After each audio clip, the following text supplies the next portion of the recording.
The front page of the New York Times on a Thursday in June. Congress votes overwhelmingly to ban candy. Cites dental health. On the same day, on an inside page of a Zurich newspaper, American couple, frozen in Swiss mountains for 3 decades, thaw spontaneously, appear unharmed.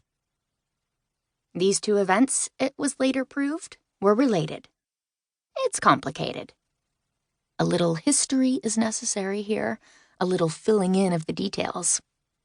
Many years before, 30 years to be exact, Mr. and Mrs. Willoughby had embarked on an extended vacation. They used the reprehensible travel agency. The company ceased operation some years ago after consistently bad reviews on Yelp, leaving their 4 children behind. They didn't like the children very much, and to be honest, the children didn't like them either, and so it was not a tragedy for them to be separated. But it would have been illegal for them to leave the children all alone.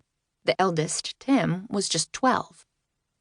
To keep things on the up and up, Mr. Willoughby had advertised for a nanny and had hired the no-nonsense woman, who appeared at the front door on her first day of work with a starched and folded apron in her satchel.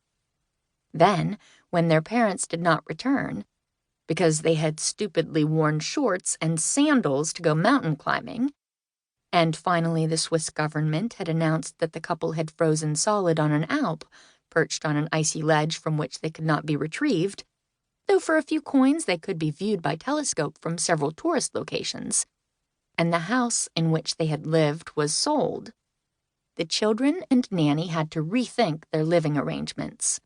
Fortunately, Nanny was very enterprising.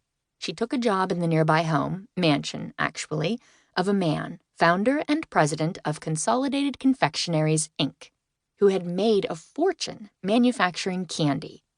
All 4 children and even their cat went with her. And guess what? The billionaire, Commander Melanoff, fell in love with her. Well, why wouldn't he? She was a wonderful cook, a fine housekeeper, a no-nonsense woman, and a dutiful caretaker not only of the children, but of Commander Melanoff himself. She trimmed his mustache and sprinkled cinnamon on his oatmeal. He was a very rich and very lonely bachelor. In time, there was a wedding and a happily ever after. The Willoughby children had all grown up, of course. They had gone to college and taken jobs and moved away to live their various lives. All but Tim. Tim, the eldest, had always been a clever boy. Now, 42 years old, with the blessing of Commander Melanoff, he had taken over the candy manufacturing company, which had continued its enormous and profitable success. He and his wife lived in the mansion with their little boy.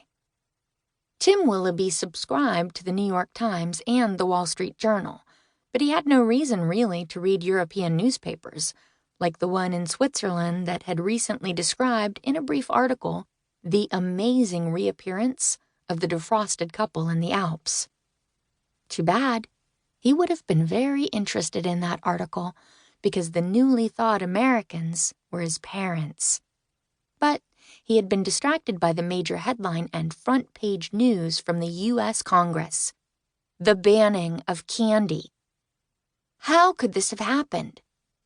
Well, he knew exactly how it had happened. It was the dentists, the American Dental Association. They had been lobbying for months against candy.